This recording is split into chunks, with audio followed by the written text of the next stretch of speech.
Livro O Ministério de um Profeta, Kenneth Reid. Traduzido por doutora Maria Eugênia da Silva Fernandes. Capítulo 1. O chamado do profeta. Enquanto conduzia uma reunião em El Paso, Texas, em 1959, escorreguei e caí, machucando severamente um dos meus braços. No princípio, pensei que o tivesse quebrado. Então fui levá-lo a um hospital para que um médico me examinasse e me desse um tratamento necessário. Enquanto passava de carro e quase um quarteirão do hospital, o Senhor falou comigo e me contou que o braço não estava quebrado, tinha apenas sofrido uma ligeira fissura. Eu tinha levado uma pancada que atingiu aquele meu ombro, mas osso algum foi realmente quebrado e meu cotovelo foi apenas deslocado. O Altíssimo revelou-me que aquele acidente fora obra do diabo, mas resultaria na glória de Deus. Estou contente pelo fato de que o Onipotente transforme o que o adversário planeja e faça com que isso concorra para o nosso bem. No hospital, o doutor submeteu-me a exames de raio-x e confirmou o que eu já sabia. Havia deslocado o cotovelo e batido em algumas partes do osso. Isso, ele explicou, era realmente pior do que um braço quebrado, porque eu tinha desarticulado músculos e ligamentos, que são justamente os responsáveis por manter o cotovelo no devido lugar. O médico teria de realocá-los na posição ideal enquanto eu estivesse anestesiado, enquanto eu precisaria ficar internado no hospital por uns dias. Depois disso, ele me falou que eu teria de aguentar meu braço engessado durante 4 semanas e depois usar uma faixa por algum tempo. Em meu segundo dia internado, o Senhor veio até mim em uma visão e me contou que eu havia sofrido aquele acidente porque tinha saído de sua vontade perfeita e estava andando somente na vontade permissiva. A Sagrada Escritura em Romanos 12:2 declara: "E não vos conformeis com este mundo, mas transformai-vos pela renovação do vosso entendimento, para que experimenteis qual seja a boa, agradável e perfeita vontade de Deus." Uma outra tradução desse versículo diz: "Para que experimenteis qual seja a boa, permissiva e perfeita vontade de Deus." A palavra permissiva é empregada em lugar de agradável. O Senhor me explicou que ele permite que as pessoas façam várias coisas que não sejam expressamente o seu propósito. Um exemplo foi o desejo de Israel de ter um rei, para ser como as outras nações. Embora esse não fosse o perfeito querer do Pai, ele permitiu que aquele povo tivesse um governante. É também propósito de Deus que seus filhos andem com saúde e não estejam doentes. Ele fez provisão disso a Israel, dizendo: "Eu sou o Senhor que te sara, tirarei do meio de ti as enfermidades. O número dos teus dias cumprireis." Se isso aconteceu na antiga aliança, quanto mais verdadeiro será no Novo Testamento, que é um pacto melhor, estabelecido sobre melhores promessas. O Senhor me lembrou que eu havia desfrutado da saúde divina por 25 anos. Ele tinha me livrado de doenças e acidentes durante todo aquele tempo. O Altíssimo, no entanto, disse-me que eu estive fora da sua vontade perfeita por 2 anos e andei somente na sua vontade permissiva. Deus mostrou-me que, embora tivesse sido ungido para o ministério de profeta e de ensino, eu havia posto o ato de lecionar em primeiro lugar e o trabalho profético em segundo. Isso ocorreu porque, além de o ensino ter sido a minha preferência natural, também tinha visto a sua grande necessidade. Inclusive, alguns pastores encorajavam-me a dedicar-me ao serviço educacional. Entretanto, eu tinha de reverter a ordem e colocá-la a obra de Deus em primeiro lugar. O ministério do profeta não é totalmente compreendido ou apreciado. Sofre-se tanta perseguição que é muito fácil desistir dele. Soube que meu acidente não foi causado pelo Senhor, ele meramente permitiu que aquilo acontecesse. A Bíblia diz: "O ladrão não vem senão a roubar, matar e destruir. Eu vim para que tenham vida e a tenham com abundância." Aquele que rouba, mata e destrói é o inimigo.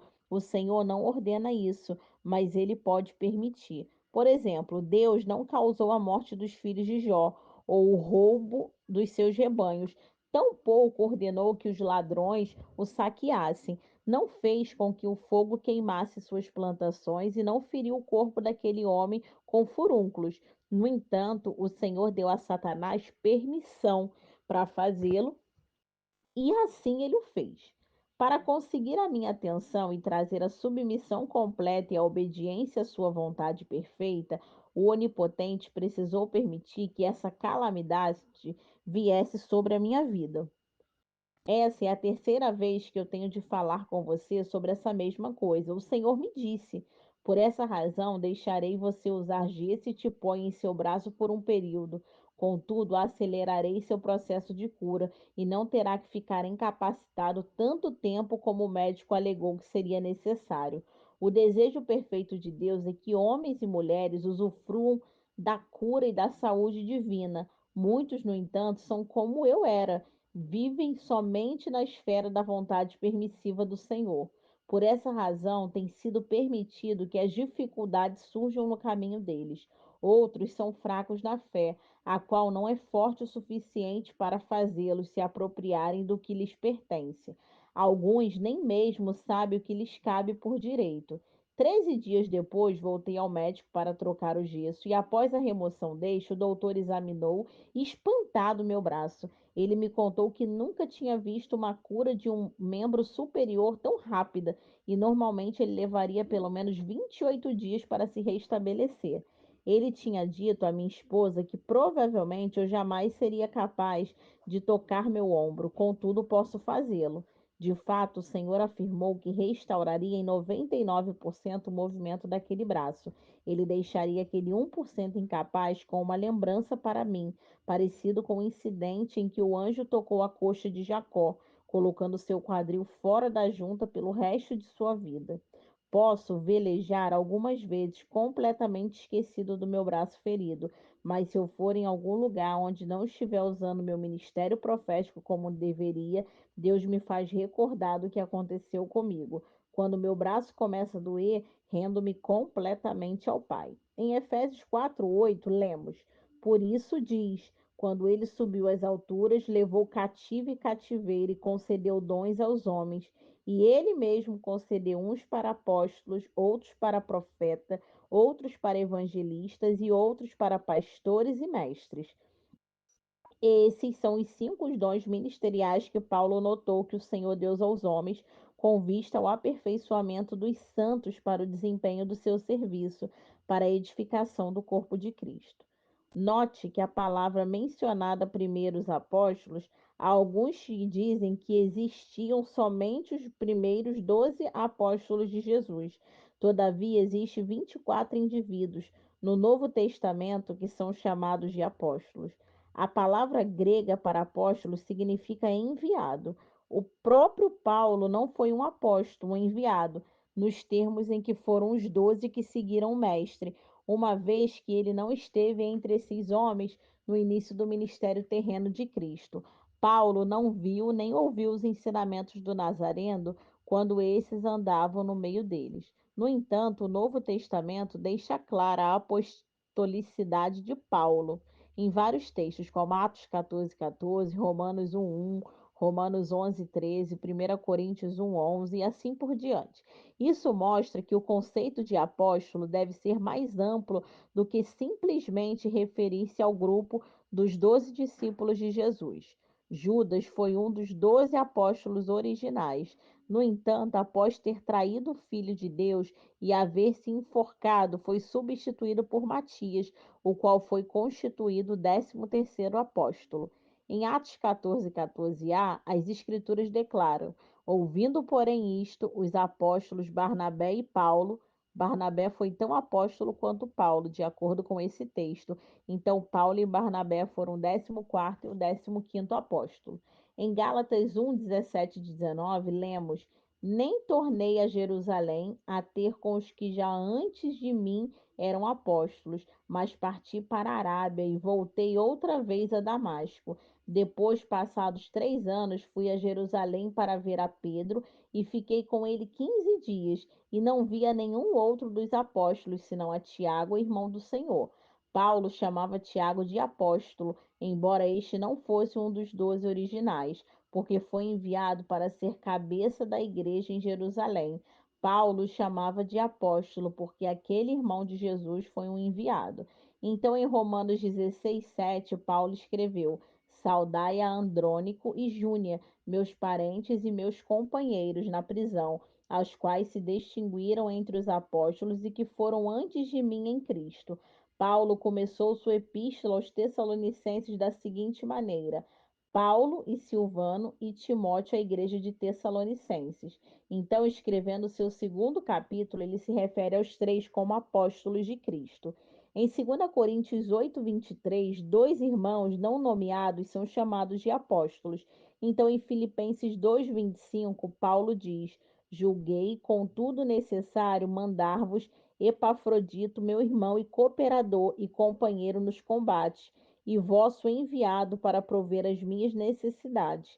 A palavra grega para enviado é a mesma traduzida por apóstolos em outras passagens. Um indivíduo pode ser um enviado ou mensageiro da igreja a ser corretamente chamado de apóstolo dela.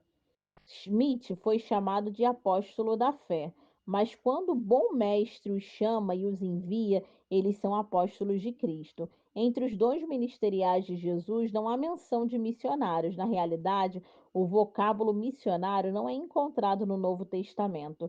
O chamado de um missionário está envolvido no de um apóstolo. É um missionário, mas não necessariamente um trabalho. Uma pessoa não tem o ofício de apóstolo, mas o ministério para tal. Por exemplo, se você fosse chamado de Espírito Santo para evangelizar na África, a junta de missões poderia enviá-lo, mas se realmente fosse conduzida pelo Espírito Santo, então você seria um apóstolo para aquele povo. Nem Paulo nem Barnabé foram apóstolos no começo, eles eram profetas e mestres. Mais tarde, eles se tornaram apóstolos. Ao tratar comigo sobre o fato de o ministério de um profeta vir em primeiro lugar, o Senhor indicou que ele está listado acima do de ensino nas Escrituras. Paulo relaciona na ordem de sua importância. Ora, vós sois o corpo de Cristo e seus membros em particular. E uns pôs Deus na igreja, primeiramente apóstolos, em segundo lugar profetas, em terceiro doutores, depois milagres, depois dons de curar, socorro, governo, variedade de línguas. Porventura são todos apóstolos, são todos profetas, são todos doutores, são todos operadores de milagres, têm todos os dons de curar, falam todos diversas línguas, interpretam todos. 1 Coríntios 12, 27 ao 30. Nesse texto, novamente, Paulo fala sobre ministérios e não dons espirituais. Nota-se também que o ministério profético é novamente listado acima do de ensino. Paulo não aponta a categoria de pastor ou evangelista, mas eles estão envolvidos. O evangelista no Novo Testamento é equipado com operações de milagres ou dons de cura. Se ele não tiver essas manifestações sobrenaturais em seu ministério, não será um evangelista no Novo Testamento, pertencerá ao serviço de exortação.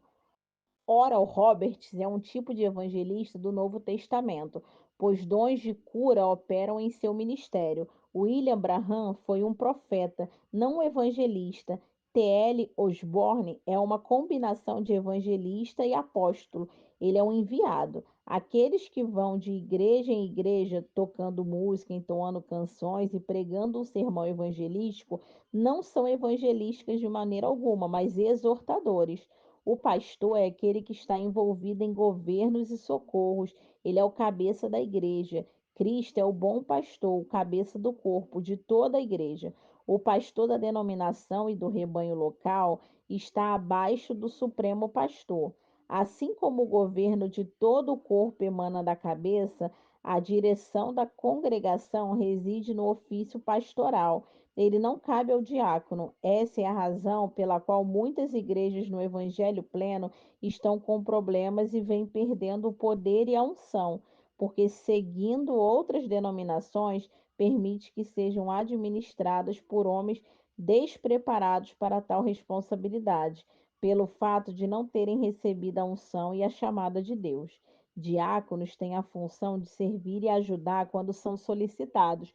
Não lhes cabe prover liderança espiritual, pois esse é o papel do pastor. Depois milagres, depois dons de curar, socorro, governos, variedade de línguas. Porventura são todos apóstolos, são todos profetas, são todos doutores, são todos operadores de milagres, têm todos os dons de curar, falam todas diversas línguas, interpretam todos. Essa passagem se refere ao ministério de línguas, não a membros leigos transmitindo mensagens em línguas. Claro, a palavra de Deus afirma que esses podem falar, mas são limitados a três. O texto bíblico em questão traz a lista de dons ministeriais para aqueles que Deus levanta para uma posição de liderança na igreja.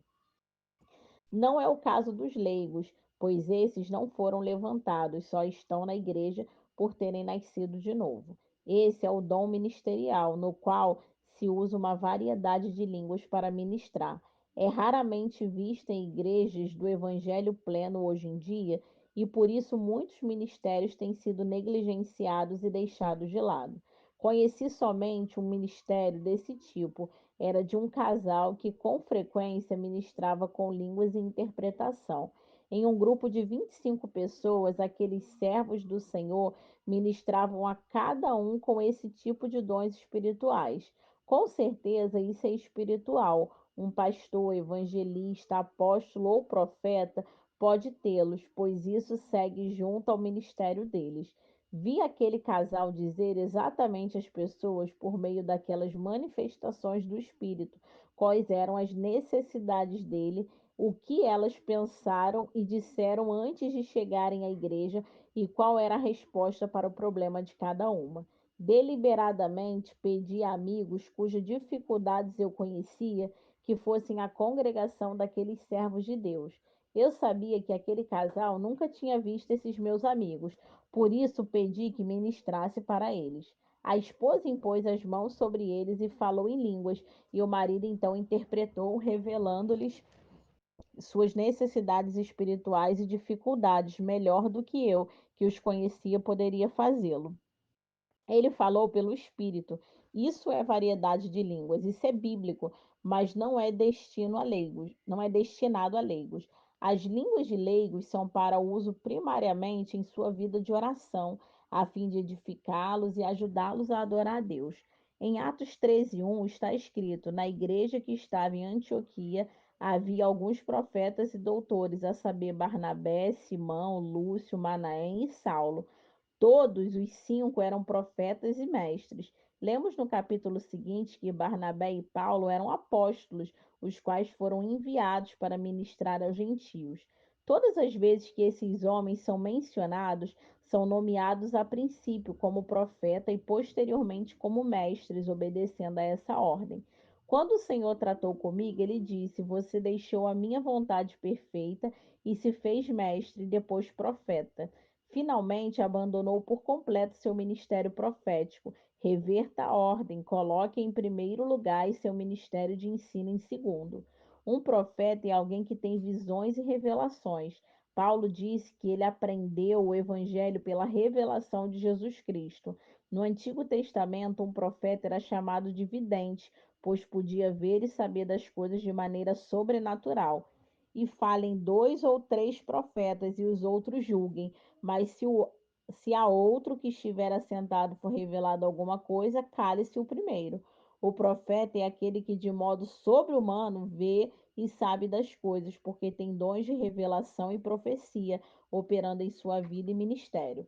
Para constituir tal ofício, o homem tem de ser, em primeiro lugar, um ministro com o chamado de Deus sobre a própria vida. Em segundo, ele deve ter, operando em seu ministério, pelo menos dois dos dons de revelação, além do de profecia. Ele tem a palavra de sabedoria, de conhecimento e o discernimento de espíritos. Depois que recebeu o batismo no Espírito Santo, a palavra de conhecimento começou a operar imediatamente e manifestou-se por todos esses anos. Desde aquela época, quando estou no Espírito, o dom de discernimento de espírito está também em operação. Por isso, tenho a palavra de conhecimento e discernimento de espíritos, além da profecia, operando o que constitui o ministério do profeta. Qualquer leigo tem a possibilidade de receber a palavra de conhecimento ocasionalmente. Algo lhe pode ser revelado quando ele precisa. No entanto, ele não é chamado de ministro. Mesmo que receba essa palavra para ajudar a si mesmo ou auxiliar alguém, isso não o torna um profeta ou ministro. Aquela manifestação somente surge em um momento para suprir uma certa necessidade. Um leigo pode precisar de uma palavra de sabedoria ocasionalmente, então esse dom pode ser manifesto. Entretanto, para a constituição de um profeta, tem a haver uma manifestação contínua desses dons.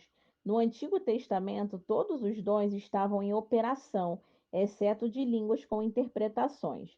As línguas são exclusivas desta dispensação. Os profetas da antiga aliança sabiam das coisas de maneira sobrenatural. Por exemplo, quando Naamã foi sarado da lepra, ele ofereceu a Eliseu prata e ouro. O profeta, por sua vez, recusou o presente, porque entendeu que Naamã estava tentando pagar pela cura, que, no entanto, não pode ser adquirida, pois é um dom de Deus. Geazi, servo de Eliseu, correu atrás de Naamã com a história de que os dois jovens profetas precisavam de algumas vestes, além de prata e ouro, e que Eliseu tinha dito que seria aceitável se Naamã lhe desse tais presentes. Geazi, que obviamente estava mentindo, pegou os presentes de Naamã e os escondeu para o uso próprio. Quando voltou à presença de Eliseu, Geazi, ao ser questionado acerca do seu paradeiro, mentiu para o profeta, dizendo-lhe que não estivera em lugar algum. Eliseu disse-lhe: Porventura não foi contigo o meu coração quando aquele homem voltou de sobre o seu carro a encontrar-te, segundo Reis 5:26. Aquela teve de ser uma revelação sobrenatural. Foi a operação da palavra de conhecimento no ofício do profeta.